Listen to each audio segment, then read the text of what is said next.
Hey guys, welcome back to the channel and I hope you're doing absolutely fine. In today's video, we are going to discuss about all the frequently asked questions about OP Jindal University. We are going to specifically stick to Jindal Global Business School because that's where I belong to. So we talk about BBA, we talk about MBA, and we are going to talk about my course, which is Integrated Business Management IBM, that is both the BBA and MBA mixed. So we're going to talk about a lot of things. I have a lot of questions which I asked on Instagram as well, and I received a lot of DMs and a lot of questions regarding the new semester which is going to start from 1st of August. So keep on watching and I hope I am able to reply to all your comments. So here are a few questions. We are going to stick to JGBS as I said, but this can apply to a lot of you guys who are preparing for or who are coming for new courses, other courses I meant to say. So the first question which I got on Instagram was how much is my total expense. So my total expense is fees plus how much I spend daily. So I don't spend daily, I spend monthly. So I spend around 3 to 4,000 rupees. It is basically your daily needs, your food. Sometimes you might want your midnight cravings, and sometimes it's basically when the food in the mess is not good. So that food you can go to the food court and buy stuff. I am generally in Subway.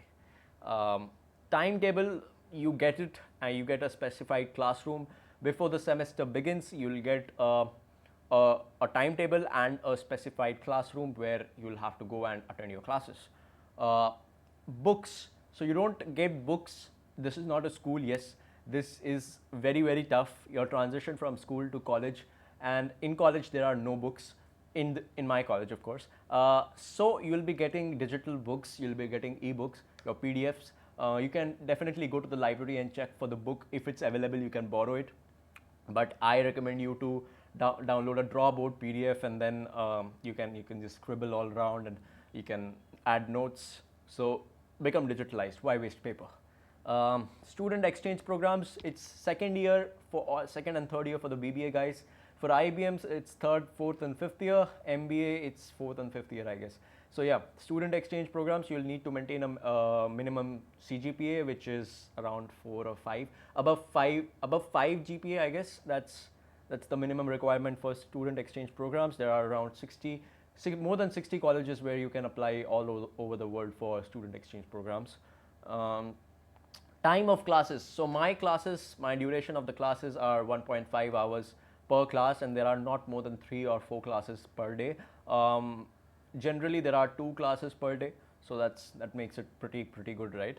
It sounds good. Drugs, it's everywhere. I have answered that question a lot of times. It's everywhere, it's in every college. So there's a whole separate video I have made on drugs as well, so you can go and check that out. Party areas, there are a lot on campus. There are a lot of food outlets on campus where you can go. Off campus also you can go out and party if you want to. Just don't get caught. Gate pass, yes, you have to make a gate pass, and you will be assigned an app where you have to make your gate pass, and then your parents approve it. But that only happens if you are a UG student. If you're a PG student, it generally happens automatically by the security guard. Where do I get mails? So you get mails on Outlook. You'll be assigned your official JGO email ID where you have to log in through Outlook, and then you can get all the mails of the university on Outlook. Wi-Fi, you do get a Wi-Fi, and the strength is really good in some places and it's really poor in some places. So find the best place. So yeah, Wi-Fi, you get a specific Wi-Fi password once you come, and that will be sent to your mail ID itself. Everyone, I guess, has a personal password for Wi-Fi. Where were my questions? Yeah, room sharing. So yeah, it's a triple room sharing for freshers. Freshers get SH1 and SH2. We were living in SH1 and SH2, so yeah, triple sharing. So 2 more people with you will stay with you. SH1 and SH2, and then you guys move to Once you come in the second year, you move to SH10, 11, 12. 12 is gone to females. Um, Food. Food is good. I have again addressed that issue a lot of times. Mess food is good, but you get used to it and then you start missing your home food. So that's why food outlets are there for. Gym. Yes, there's a gym. You can definitely go in the morning so that you find the gym vacant because there's only one gym. I think there's a gym under construction as well. It was under construction when we were at campus, so I hope it's built now. I'm not sure about the updated campus, how the updated campus looks. So yeah, for that you'll have to come and visit. 1st of August, once I get there, I'll definitely try to make a vlog to show you the updated campus as well. Night curfew, there is no night curfew, I guess, but yeah, I think there is a night curfew after 10 p.m. you cannot enter, but not that if you show up on the campus gates, it's not like you won't be allowed to enter. Places to study. Your room, if your roommates are cooperative. If they are not, then library. There are a lot of libraries on campus, so you can definitely go and study there. What should I carry? So you'll also get a mail for what you should carry, your basic amenities that you should carry, clothes, dishes, utensils, just in case you want to cook Maggie, you can definitely carry all those things. Yeah, so you get a mail for what you should carry. Grocery shop, there is a grocery shop. There are two grocery shops, one for the women's and one for the male. One inside the men's complex block, and one is at the extreme end towards SH12. So yes, there are two grocery shops and they have plenty of essential items that you can buy. Medicine shop, yes, there is a medical shop, and I think they were going to have an Apollo shop as well. So I think Apollo Medicals will be there soon on the campus. As I have completed my first year at JGBS, I am eligible to give you some tips and tricks. So this will perhaps help you to ace your first year, and if you go for the first one, that's very necessary, and it's 75% attendance. Otherwise, you are debarred, and that's the college rule. So you need to have 75% attendance, above 75% attendance in every subject, each subject. So if there are 30 classes, you can only miss 6 to be on a safer side. And if you miss more, you can give medical, but if the medical is rejected, you are debarred. That means you won't be allowed to sit in that particular course's exam this year, and you'll get an F in that subject, and then you'll have to reappear next semester to get that course cleared, but you'll get an F. Second is you should take your midterms very seriously. This is a mistake that most of us did in the first year. So do not take your midterms lightly, because midterms are a part of internals. So there are two things when you come to JGBS, you'll definitely love this, this course idea.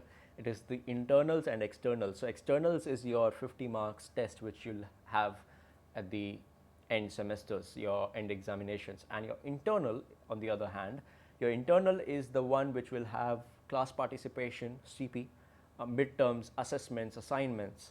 So just take the internals very seriously, because if you get a 50, if you get a exact 50 in internals, just for example, what I'm trying to tell you is that if you get 50 in your internals for a particular course, let's say statistics, then in your externals of statistics, you won't have to take much pressure, because you'll just have to get 30 marks out of 50 to get an outstanding in that course, because anything above 80 or 80 is an outstanding.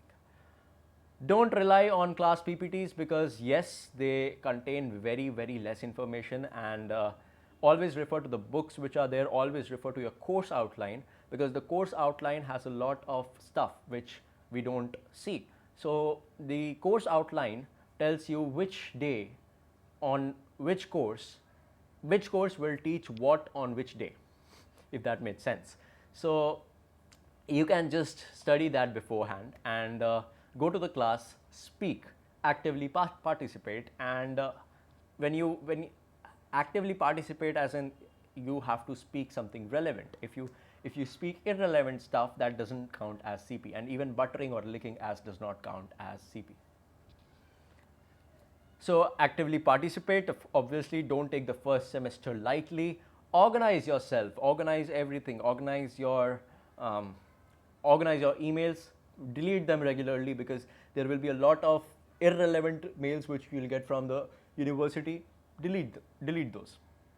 Build relations. Build your network. Always go for a few clubs. If you want to join a few societies, do join them. The inductions will start once the semester starts. Generally, it happens the mid of August or the mid of September.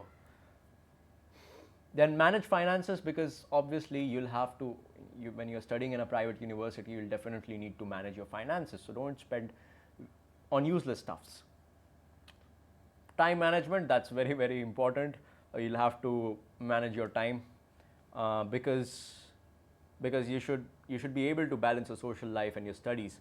So that's really, really difficult in the first semester. Some problems that we all faced. Prepare well for assessments and assignments, because again, it is a part of internals. So prepare for your internals well. I'm not saying don't focus on externals, but if you do your internals right, your externals would be great. And one last tip is that we all are so much dependent on artificial intelligence, right? I'm sure most of you would have heard about ChatGPT.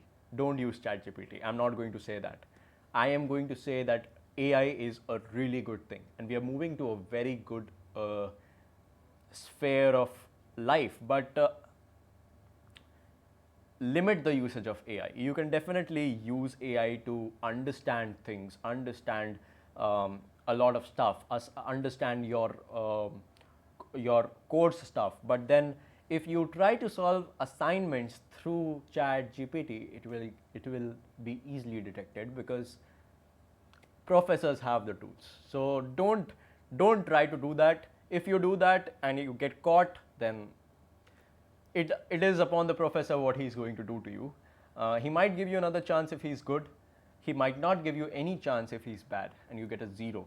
So getting a 0, you should avoid that. Using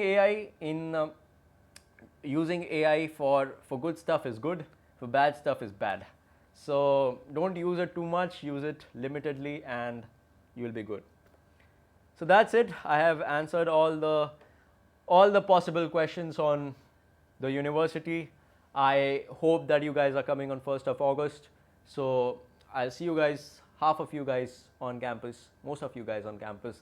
DM me, connect with me, and I'll answer to anything extra that you have apart from all these questions. If you have anything extra, please let me know. I will be assisting you. But yeah, I think I have covered everything, every possible thing. So this would be my last video on Jindal. I won't make anything more. I'll just make a few vlogs if I get time in the second year. So yeah, stay tuned for book reviews and more.